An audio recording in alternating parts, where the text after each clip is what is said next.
Vote base കൂടിയെന്ന് പറഞ്ഞു, account തുറന്നു പറഞ്ഞു. അപ്പൊ അതിന്റെ ഒക്കെ അതായത് അപ്പൊ അങ്ങനെയെങ്കിൽ കേരളത്തിന് ഒരു കേന്ദ്രമന്ത്രിയെ കിട്ടേണ്ടതല്ലായിരുന്നു?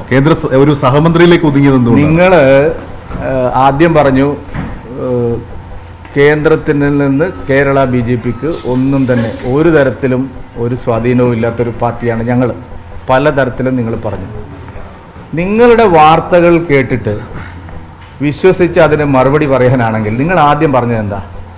സുരേഷ് ഗോപി തൃശ്ശൂരിൽ മത്സരിക്കില്ല. സുരേഷ് ഗോപിയെ ഒഴിവാക്കാൻ അദ്ദേഹത്തിന് സത്യജിത് റായ് ഫിലിം ഇൻസ്റ്റിറ്റ്യൂട്ടിൻ്റെ ചെയർമാനാക്കി കേരളത്തിലെ BJP നേതൃത്വം.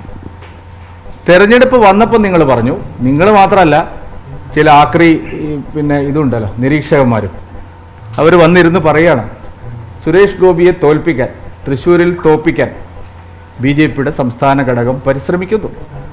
വൈകുന്നേരം നിങ്ങളൊക്കെ ചാനലിൽ വൈകുന്നേരം വന്നിരിക്കുന്നുണ്ടല്ലോ കള്ളപ്പണിക്കർമാർ കുറേ ആൾക്കാർ, അവർ വന്നിട്ട് പറയുകയാണ്, എന്താ പറയുന്നത്, സുരേഷ് ഗോപിയെ തോൽപ്പിക്കാൻ സംസ്ഥാന ഘടകം ശ്രമിക്കുന്നു. ഇതുപോലത്തെ വഞ്ചനാപരമായ ഒരു നിലപാട്, അത് കഴിഞ്ഞ് എന്തെല്ലാം കഥകൾ നിങ്ങൾ എഴുതി, എന്തെല്ലാം പരിശ്രമങ്ങൾ നിങ്ങൾ നടത്തി, എന്തെല്ലാം വ്യാജ വാർത്തകൾ നിങ്ങൾ കൊടുത്തു. ഇതൊന്നും കേരളത്തിലെ ജനങ്ങൾ അംഗീകരിക്കുന്നില്ല എന്നുള്ളതാണ് സത്യം. അതുകൊണ്ട് തോറ്റപ്പം നിങ്ങൾ വേട്ടയാടി, ജയിച്ചപ്പോഴും വേട്ടയാടി. പിന്നെ എന്താണ് വേണ്ടത്? പക്ഷേ ഇന്നലെ പ്രൈം മിനിസ്റ്റർ വിളിച്ച ചായ സൽക്കാരത്തിൽ അവിടെ നിന്നൊരു കേന്ദ്ര സഹമന്ത്രി എത്തിയിരുന്നില്ല. അതുവരെ അദ്ദേഹത്തിന് ഇൻഫർമേഷൻ ആയിരുന്നു. അപ്പോൾ ഇവിടെയാണ് ഇതെല്ലാം ഞാൻ പറഞ്ഞല്ലോ, ഊഹോപോഹങ്ങൾക്ക് മറുപടി പറയാൻ ഞാനില്ല. അതിനുള്ള കാരണമൊക്കെ എനിക്ക് നന്നായിട്ട് അറിയാം. അല്ല, ഊഹോപോഹം നിങ്ങൾ ഇന്ന് സംസ്ഥാന പ്രസിഡന്റ് ചുമതല ഒഴിയും, ഞാൻ അതിനുവേണ്ടി നിൽക്കുക. 5 മണിക്ക് മുമ്പ് ചുമതല നിങ്ങളെ ഏൽപ്പിക്കാൻ. ഇതുപോലത്തെ വ്യാജ വാർത്തകളല്ലേ നിങ്ങൾ ഓരോ ദിവസവും പടച്ചുവിടുന്നത്? ഈ വ്യാജ വാർത്തകൾ വെച്ചിട്ട് അതിന് ഞാൻ മറുപടി പറയണമെന്ന് പറഞ്ഞു കഴിഞ്ഞാൽ നിങ്ങൾക്കൊന്നും കാര്യം ഇതുവരെ പിടികിട്ടിയിട്ടില്ല. BJP കേന്ദ്ര നേതൃത്വവും പ്രധാനമന്ത്രിയും എല്ലാം എന്തെല്ലാം കാര്യങ്ങളാണ് കേരളത്തിന് വേണ്ടി ചെയ്യുന്നത്, എന്തെല്ലാം പരിശ്രമങ്ങളാണ് നടത്തുന്നത്, എന്തുദ്ദേശത്തിലാണ് മന്ത്രിമാരെ നിയമിക്കുന്നത്, എങ്ങനെയാണ് പാർട്ടി മുന്നോട്ട് കൊണ്ടുപോകുന്നത്, ഇതിനെപ്പറ്റിയൊന്നും ഒരു ധാരണയും നിങ്ങൾക്കില്ല. അപ്പൊ ഈ സഹമന്ത്രി സ്ഥാനം കൊണ്ട് സുരേഷ് ഗോപി തൃപ്തനാണോ? അല്ലാതെ ഞാൻ പറഞ്ഞല്ലോ, ഇതൊരു വളരെ ഊഹോപോഹത്തിനൊരു മറുപടി ഞാൻ പറയണമെന്നാണ് പറയുന്നത്. ഇല്ല, ഞാൻ പറഞ്ഞു ഇതുപോലത്തെ കള്ളക്കഥകൾ നിങ്ങൾ പറഞ്ഞുകൊണ്ടിരിക്കുകയാണ്. ഞാൻ പറഞ്ഞല്ലോ, നിങ്ങൾ സുരേഷ്, ഞാൻ ചോദിച്ച 3 ചോദ്യത്തിന് നിങ്ങൾ മറുപടി പറഞ്ഞില്ല. സുരേഷ് ഗോപി തൃശ്ശൂരിൽ മത്സരിക്കില്ല. സുരേഷ് ഗോപിയെ വെട്ടാൻ വേണ്ടിയിട്ട് അദ്ദേഹത്തിന് സത്യജിത് റായ് ഫിലിം ഇൻസ്റ്റിറ്റ്യൂട്ടിൻ്റെ ചെയർമാനാക്കി. സുരേഷ് ഗോപിയെ തോൽപ്പിക്കാൻ BJP ഔദ്യോഗിക നേതൃത്വം പരിശ്രമിച്ചു. നിങ്ങൾ ഈ പറഞ്ഞ 3 ആദ്യ ഉത്തരം പറയും, അത് കഴിഞ്ഞ് ഞാൻ നാളെ പറയും. സുരേഷ് ഗോപി 5 വർഷവും മന്ത്രിയായി തന്നെ തുടരും. അല്ല, ഇത് ഞാൻ പറഞ്ഞല്ലോ, സുരേഷ് ഗോപിയെ മന്ത്രിയാക്കിയിരിക്കുന്നത് പ്രധാനമന്ത്രിയാണ്. അപ്പോൾ അതുകൊണ്ട് ഈ കാര്യങ്ങളൊന്നും എൻ്റെ അധികാര പരിധിയിൽ വരുന്ന കാര്യങ്ങളല്ല. അതുകൊണ്ട് എന്നെ നിങ്ങൾ എത്ര ചോദിച്ച് ബുദ്ധിമുട്ടിച്ചിട്ടും കാര്യമില്ല. BJP അല്ല, എന്താ പറഞ്ഞ ബിൻരാജ്, നിങ്ങൾക്കൊക്കെ ഈ പണി ഒഴിവാക്കിയിട്ട് വേറെ ഞാൻ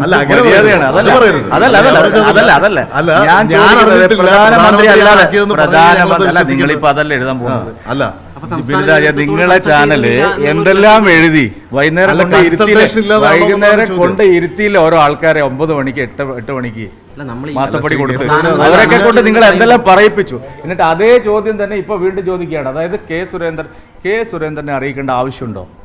നിങ്ങൾക്ക് ഇത്ര 20 വർഷം 15 വർഷമായി ഡൽഹിയിൽ മാധ്യമപ്രവർത്തനം നടന്നത്. എങ്ങനെയാണ് മന്ത്രിസഭ രൂപീകരിക്കുന്നത്?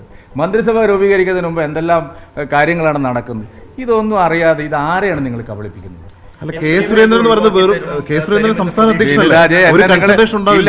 ആ പരിഗണന നിങ്ങൾ ഒരിക്കലും തന്നിട്ടില്ല. നിങ്ങളല്ല, വൈകാരികല്ല.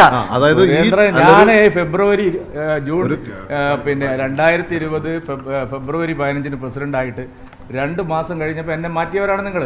12 തവണയായി നിങ്ങൾ മാറ്റുന്നത്. അതുകൊണ്ട് നിങ്ങൾ പറയുന്ന ചോദ്യത്തിനൊന്നും ഒരു മറുപടി പറയാനേ ഇല്ല, ഒരു കാര്യമില്ല. നിങ്ങളുടെ ദുഷ്ടലാക്കാണ്. ഞങ്ങൾക്ക് 2 മന്ത്രിമാരെ കിട്ടി, 20% വോട്ട് കിട്ടി. BJP കേരളത്തിൽ ഒരു രാഷ്ട്രീയ ശക്തിയായിട്ട് അതിൻ്റെ സാന്നിധ്യം ഉറപ്പിച്ചു. ഇനി അവിടെ എങ്ങനെ ഇടങ്കോലിട്ടിട്ട് നിങ്ങളെ യജമാനന്മാരെ രക്ഷിക്കാമെന്നാണ് നിങ്ങൾ വിചാരിക്കുന്നെങ്കിൽ അത് നടക്കില്ല. പാർട്ടി പ്രവർത്തകരെ കബളിപ്പിക്കാനും അവരെ ആശയക്കുഴപ്പത്തിലാക്കാനുമുള്ള മാധ്യമ വേലകൾ ഒന്നും തന്നെ കേരളത്തിൽ നടക്കില്ല. ഒരു കാര്യമില്ല. ഞാൻ പറഞ്ഞ ഇതുപോലെ ഞാൻ പറഞ്ഞല്ലോ. ഇല്ല ചോദ്യത്തില് ഞാൻ പറഞ്ഞ ചോദ്യം, അതായത് സുരേഷ് ഗോപിയുടെ പേരിൽ നിങ്ങൾ ഇതിനു മുമ്പ് നടത്തിയ വ്യാജ പ്രചരണങ്ങളെല്ലാം കള്ളമായിരുന്നു എന്ന് ആദ്യം സമ്മതിച്ചാൽ ഞാൻ മറുപടി പറയാം. നിങ്ങളായിരുന്നു നടത്തിയേ? അല്ല, ആ സമയത്തില്ല ചേട്ടാ, ഞാൻ പറഞ്ഞ അല്ല, നിങ്ങൾ അതാ പറഞ്ഞ ആ സമയത്ത് നിങ്ങൾക്ക് തോന്നിയതുപോലെ നിങ്ങൾ പറഞ്ഞിട്ട് അത് BJPയുടെ അഭിപ്രായമാണ്, സുരേഷ് ഗോപിയുടെ അഭിപ്രായമാണ് നിങ്ങൾ പറയുന്നതാണ്. അല്ല, സുരേഷ് ഗോപി മാധ്യമങ്ങളോട് സംസാരിച്ച കാര്യമാണ് പറയുന്നത്. ഇല്ലെന്ന് ഞാൻ പറഞ്ഞില്ല. സുരേഷ് ഗോപി ഇന്നലെ മാധ്യമങ്ങളെ കണ്ട സമയത്ത് സിനിമയിൽ അത് എന്നും അദ്ദേഹം പറഞ്ഞു. കേന്ദ്രമന്ത്രി സ്ഥാനം വൈകാതെ അത് അദ്ദേഹം എന്നും പറയുന്നുണ്ട്. അത് ഇന്നലെ മാത്രമല്ല. ഞാൻ ചോദിക്കാം, ഒരു കാര്യം ഞാൻ പറയാം, ഇതൊക്കെ അല്ല, നിങ്ങള് BJPയെ നന്നാക്കാനോ സുരേഷ് ഗോപിയെ നന്നാക്കാനോ അല്ലല്ലോ റിപ്പോർട്ടർ ഈ ചോദ്യം ചോദിക്കുന്നത്. നന്നാക്കി നിങ്ങളല്ല, നിങ്ങള് നന്നാക്കാനല്ലോ ഈ ചോദ്യങ്ങൾ നിങ്ങൾ ചോദിക്കുന്നത്. എത്ര തവണ നിങ്ങൾ എന്തെല്ലാം കാര്യങ്ങൾ നിങ്ങൾ ഇതുമായി ബന്ധപ്പെട്ട് പറഞ്ഞു, അതെല്ലാം അവാസ്തവമായിരുന്നു, സത്യസന്ധമായിരുന്നില്ല, കള്ളപ്രചരണമായിരുന്നു, നിങ്ങൾ പ്ലാൻ ചെയ്തതായിരുന്നു, നിങ്ങൾ ചില നിരീക്ഷകന്മാരെ ഇരുത്തി സ്ഥാപിക്കാൻ ശ്രമിച്ചതായിരുന്നു. നിങ്ങളുടെ ജോലിയാണ്, ഇതെല്ലാം നിങ്ങൾ ചെയ്തതാണ്, ഇപ്പോഴും നിങ്ങൾ ചെയ്തുകൊണ്ടിരിക്കുന്നതാണ്. അത് ഇവിടെ നടപ്പില്ല എന്ന് മാത്രമേ എനിക്ക് പറയൂ. കൂടുതൽ സസ്പെൻസുകൾ കേരളത്തിന് പ്രതീക്ഷിക്കാമോ? സംഘടനാ തലത്തിൽ എന്തെങ്കിലും